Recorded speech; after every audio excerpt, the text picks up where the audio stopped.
yummy salsa verde. That's what I'm making today, and it's delicious, tasty, spicy, and low carb. Let's see how we put it together. All right, so what exactly goes into salsa verde? Well, you may have seen these in your grocery store next to the tomatoes. These are tomatillos, and they come with a peel. And these are the star of the salsa that you're going to be making. I also have jalapeno peppers. I have onion. I'm using a red onion this time around, but you can certainly pick an onion that you'd like to use. You can even use scallions if you prefer. I'm using garlic, fresh lime juice, and also kosher salt. Now, the first thing to let you know, there's a couple of ways you can make this. One is how I'm going to make it, which is roasted, which is what I'll show you. But you can also make an unroasted version, basically a raw version, like a traditional salsa is. So you just basically take your jalapenos, your onions, you would peel your garlic. I'm not peeling them, I'm leaving them the peel on for the roasting. You would definitely still clean and wash these, and I'll show you how to do that if you're not familiar with it in just a moment. But you take all your ingredients essentially and throw them in a food processor and blend it, and that's pretty much a raw version of salsa verde. I'm doing a roasted version, so we're going to be doing that in just a moment. But first, I'm going to go ahead and start cleaning my tomatillos. All right, I already started peeling my tomatillos, and I've got a few of them done over here in the colander. Basically, it's just the skin you just peel off. The one thing you'll notice when you start working with these is that once you take the skin off, they're very sticky, and you want to get that stickiness off, so you really want to wash them. So basically, like I said, you just start peeling away, and it just comes off fairly easily, and you're lucky with the stem too, which is always a good thing. So I'm going to finish these up. I only got 2 more to do. And then I'm going to basically wash these and get these all set and ready for some roasting. All my ingredients are washed and they are ready to go. I'm heating up my broiler right now. I'm going to put it on high.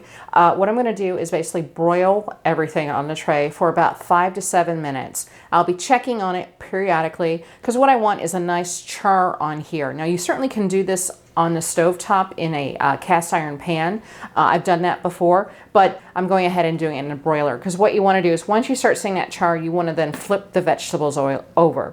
So this will be, again, it's about a 5 to 7 minute process. It might take a little bit longer just because I want to make sure, you know, the smaller ones, which I'm keeping on the outer edge, char as well. So I'll be rotating as I go. And then the same thing, I'm keeping the garlic over here. It's smaller, so I'm keeping it a little bit further away from the direct flame because these can obviously, you know, roast way too fast. So right now, my broiler is heating up. Once it's all set and ready to go, these are going to go in, and I'm hoping in 5 to 7 minutes, I'll have some deliciousness ready to go in a food processor. All right.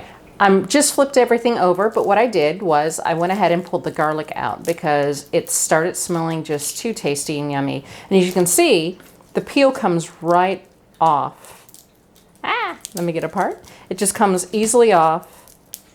And then all of these are going to go into the food processor. And I've already put the onion in the food processor. The other ingredient I didn't have out initially was my cilantro, which I just loaded up the cilantro in the dishwasher. I washed it, cleaned it, and it's also in my, I said dishwasher, it's in my food processor right now. So once all the delicious veggies are ready to go, they're going to go in the food processor along with this tasty garlic. Okay.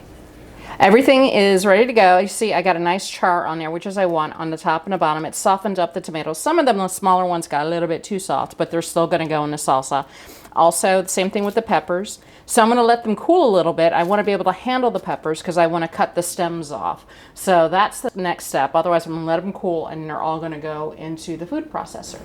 All right, I pulled the tomatillos off the pan. I put them in a bowl. And the other thing I did is I tipped the pan so that any juice that spilled out of the tomatillos went in here as well. You just want that yumminess. But you can see all that juice in there that's coming out of them, that's all going to go in here. So just wanted to let you know. And then I've already gone ahead and chopped off the ends of my peppers. So I'm going to put my peppers in. I got my garlic in here, my onion, and my cilantro. And I'm going to go ahead and add the tomatillos. They're still a little bit spicy.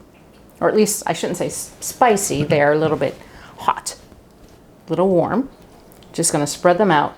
The other thing I'm going to do is I'm going to go ahead and do, for this, because I'm making a larger batch, normally I would just do the juice from half a lime, but I'm going to do at least 1 whole lime right now, and then I will taste it to see how it goes. But I'm going to juice 1 lime. There's half, and here's the other half. Now some people put, I haven't tried this yet, but I'm curious about it. They put toasted cumin seeds in here as well, and you just easily toast them up on the stovetop. Woo, very juicy. Yeah. I'm just pulsing it until I get my consistency that I want. And that really then is up to you on your consistency, how much you want it chunky style versus really very much sort of mush. Either way, it's going to taste great. Check it out. Ooh, it smells really good too, and it looks awesome. It's almost at the consistency I have. I'm gonna go ahead and scrape down the sides and get this the way that I want it. I can't wait to dig in now.